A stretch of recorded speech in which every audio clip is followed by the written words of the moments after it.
主要材料係橙汁啦、埋後油啦、橙絲、番茄嘅，咁我哋切晒，咁呢個先啦。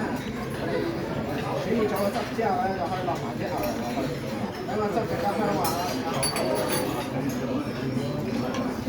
然後就煮溶啲牛油先。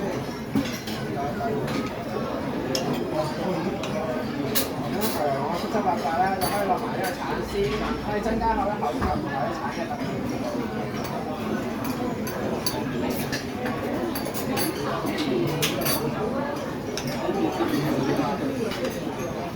咁等陣咧，我哋就會落埋呢個橙酒去等佢有啲橙酒嘅特質，呢個酒香味咁樣更加好。咁就會放火就小朋友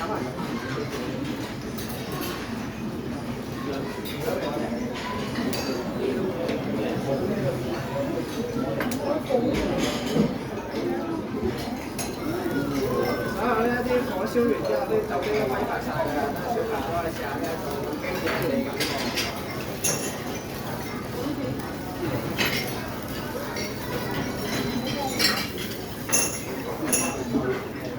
等啲酒揮發完之後咧，就可以落埋呢個主角番茄落去煮下啦。